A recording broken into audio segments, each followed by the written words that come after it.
మనం ఈరోజు చాలామంది మనం ఒక 3 ఇయర్స్ క్రితం కరోనా వ్యాధితో బాధపడటం జరిగింది. అయితే ఈ కరోనా వెళ్ళిపోయిన తర్వాత కూడా పోస్ట్ కరోనా డిసీజెస్‌తో చాలామంది బాధపడుతున్నారు. ఈ కరోనా టైంలో ఎవరైతే ఎక్కువ స్టెరాయిడ్స్ వాడినారో వారికి వచ్చేటువంటి వ్యాధుల్లో అతి ముఖ్యమైనది అవాస్కులర్ నెక్రోసిస్ అనే కేసులు. ఇవి మన దగ్గర కూడా పోస్ట్ కోవిడ్ ఆహ్, సి డిసీజెస్‌గా ఇవి ఎక్కువ రావటం జరుగుతుంది. కాంప్లికేషన్‌గా.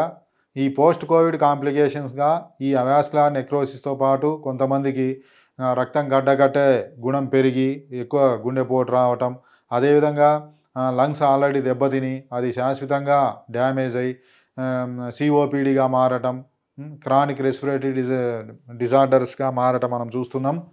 మరి వాటిలో మనం ఇప్పుడు అవాస్కులర్ నెక్రోసిస్ గురించి తెలుసుకుందాం. జనరల్‌గా అవాస్కులర్ నెక్రోసిస్ అంటే ఏందంటే, అవాస్కులేచర్ అంటే మనకు రక్త సరఫరా తగ్గడం. వాస్కులేచర్ అంటే రక్తనాళాలను వాస్కులర్ సిస్టమ్ అంటాం. అక్కడ రక్త సరఫరా తగ్గి ఏదైతే బోన్‌కు కావాల్సిన న్యూట్రిషన్ అందకపోవటం వల్ల ఆ బోన్ అనేది డీజనరేషన్ చెందటం, ఎండిపోవటం నెక్రోసిస్ అంటే. కాబట్టి అవాస్కులర్ నెక్రోసిస్ అంటే బోన్‌కు రక్త సరఫరా తగ్గి ఆ ప్రదేశం ఎండిపోవటాన్ని మనం అవాస్కులర్ నెక్రోసిస్‌గా మనం చెప్పడం జరుగుతుంది. దీనికి గల కారణాలు ఇంతకుముందు మనం చెప్పుకున్నాం. కరోనా టైంలో ఎక్కువ స్టెరాయిడ్స్ వాడటం ఇది ఒక కారణంగా చెప్పుకోవచ్చు.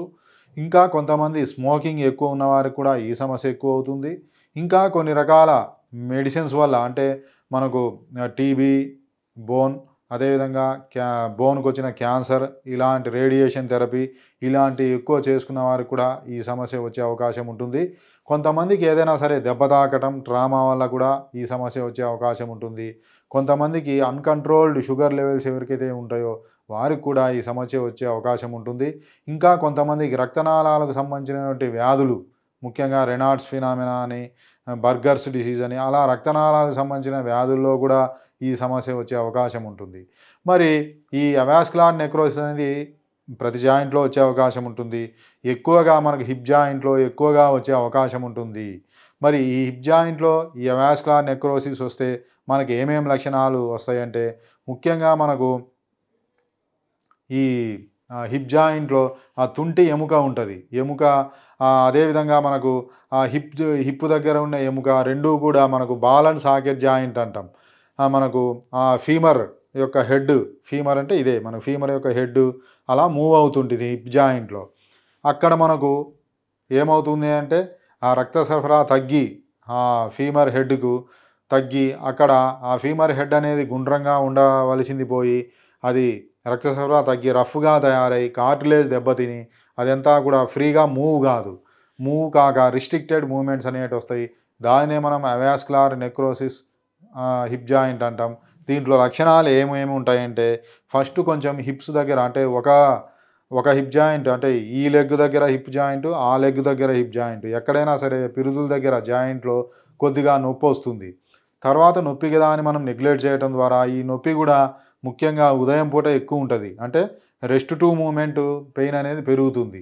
ఉదయం నిద్ర లేచినప్పుడు ఎక్కువ ఉంటది. అలానే ఎక్కువ కూర్చొని లేచినప్పుడు ఎక్కువ ఉంటుంది. అదేవిధంగా ఎక్కువసేపు నిలబడి నడిచేటప్పుడు పెయిన్ ఎక్కువ ఉంటుంది. కాబట్టి రెస్ట్ టు మూవ్‌మెంట్ అనేది పెయిన్ కంటే కూడా స్టిఫ్‌నెస్ ఎక్కువ ఉంటది. పట్టేసినట్టు ఉంటది. తర్వాత ఏమవుతుంది, దాన్ని నెగ్లెక్ట్ చేయటం ద్వారా మనకు ఆ హిప్ జాయింట్ పిరుదుల దగ్గర నుంచి కింది వరకు తొడల వరకు పాకటం అనేది గమనించవచ్చు. అలానే నెగ్లెక్ట్ చేయడం ద్వారా పూర్తిగా ఆ కాలు కదలికలే కోల్పోయి నడవలేని స్థితి వచ్చే అవకాశం ఉంటుంది. దీనినే మనం అవాస్కులర్ నెక్రోసిస్ అంటాం. దీన్ని ఎలా గుర్తుపట్టవచ్చు అంటే ఫస్ట్ ఇనిషియల్‌గా మనం ఒక ఎక్స్‌రే తీయటం ద్వారా అక్కడ మనకు డీజనరేషన్ ఉండటం, కార్టిలేజ్ అంతా దెబ్బతినటం, నెక్రోసిస్ కావటం ఇవన్నీ కూడా మనం గమనిస్తాం. ఇంకా మనకు డీటెయిల్‌గా కావాలి అంటే ఎంఆర్ఐ హిప్ జాయింట్ తీపిస్తే మనకి ఎంత భాగం నాశనమైంది ఇవన్నీ కూడా తెలుసుకోవటం జరుగుతుంది. ఇది మొట్టమొదటి దశల్లో ఫస్ట్, సెకండ్ స్టేజెస్‌లో మనకు కొద్దిగా నొప్పి ఉండటం, ఉదయం పూట నొప్పి ఉండి తర్వాత నడుస్తుంటే తగ్గటం ఇవన్నీ కూడా ఉంటాయి. ఈ ఫస్ట్, సెకండ్ స్టేజెస్‌లో అయితే మనకు ఈజీగా మనకు ఆయుర్వేద మందులు మరియు పంచకర్మ థెరపీ ద్వారా తగ్గే అవకాశం ఉంటుంది. ఇంగ్లీష్ మెడిసిన్స్‌లో కూడా మనకు థర్డ్ స్టేజ్ వరకు మనకు బోన్ గ్రాఫ్టింగ్ అని చేస్తారు. అక్కడ డీకంప్రెషన్ అనేది చేస్తారు. అక్కడ బోన్‌కి ఒక హోల్ ఏసి బ్లడ్ సర్క్యులేషన్‌ను ఇంప్రూవ్ చేయడానికి చూస్తారు. అది కూడా ఫెయిల్ అయితే చివరిలో హిప్ జాయింట్ రీప్లేస్మెంట్ చేసే అవకాశం ఉంటుంది. మన దగ్గర కూడా 3rd స్టేజ్ వరకు మనం మేనేజ్ చేయొచ్చు ఆయుర్వేదంలో. 4th స్టేజ్‌లో తప్పకుండా హిప్ జాయింట్ రీప్లేస్మెంట్ అనేది అవసరమవుతుంది. ఈ ఫస్ట్, సెకండ్ స్టేజ్ అయితే మనకు ఈజీగా తగ్గుతుంది. మరి దీంట్లో మనకు ఎలా మనకు ట్రీట్మెంట్ అంటే కొన్ని రకాల పంచకర్మ చికిత్సలు ఉంటాయి. వాటిల్లో ముఖ్యంగా అభ్యంగం, స్వేదం అని, పొడికిడి అని ఉంటాయి. అదేవిధంగా కొన్ని రకాల వస్తికర్మలు ఉంటాయి. ఎనిమా థెరపీస్ అంటాం, కొలాన్ థెరపీస్ అంటాం. దాంట్లో మనకు క్షీరవస్తి అని, దశమూల కషాయ వస్తి అని, రకరకాల దశమూల ఏరండ కషాయ వస్తి అని రకరకాల కొలాన్ థెరపీలు ఉంటాయి. దీని ద్వారా మనకేమవుతుంది అంటే ఆ బోన్‌లో ఉండేటువంటి ఏదైతే సర్క్యులేషన్ తక్కువయిందో ఆ రక్తనాళంలో మరలా తిరిగి సర్క్యులేషన్ ఇంప్రూవ్ అయ్యేటట్టు చూస్తుంది ఇవి. వీటితో పాటు ఇంకా మనకు ఆయుర్వేద మందుల్లో ఆ సర్క్యులేషన్ ఇంప్రూవ్ అయ్యి ఆ బోన్ డీజనరేషన్ ఏదైతే ఉందో అది మళ్ళా రీజనరేషన్ అయ్యే విధంగా కొంతవరకు మనకు కొన్ని మందులు పడతాయి.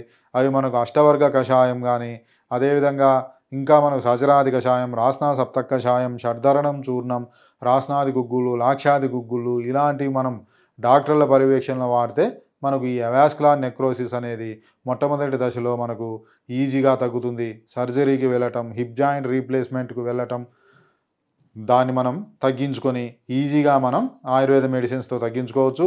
ఇవన్నీ కూడా ఈ పంచకర్మ ట్రీట్మెంట్స్ ముఖ్యంగా అవాస్కులార్ నెక్రోసిస్‌కు స్పెషాలిటీ ట్రీట్మెంట్ అనేది మన మెడి9 ఆయుర్వేద హాస్పిటల్‌లో లభ్యమవుతుంది.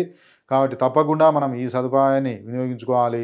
మెడి9 అంటేనే మెడిసిన్, ఎక్సర్సైజ్, డైట్, ఇమ్యూనిటీ ఈ 4 గురించి మనకు పేషెంట్‌కు ప్రొవైడ్ చేయటం జరుగుతుంది.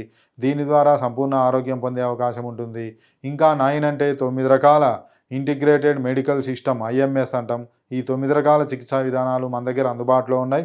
వీటిల్లో మనకు అవాస్కులార్ నెక్రోసిస్‌కు ఇంకా మన ఆయుర్వేదమే కాకుండా ఏ సిస్టంలో ఇంకా మంచి ట్రీట్మెంట్ దీంట్లో ఉందో అవన్నీ కూడా మనకు పేషెంట్‌కు ప్రొవైడ్ చేయటం ద్వారా మనకు పూర్తిగా తక్కువ టైంలోనే వ్యాధి నుంచి పూర్తిగా సంపూర్ణంగా బయటపడే అవకాశం ఉంటుంది.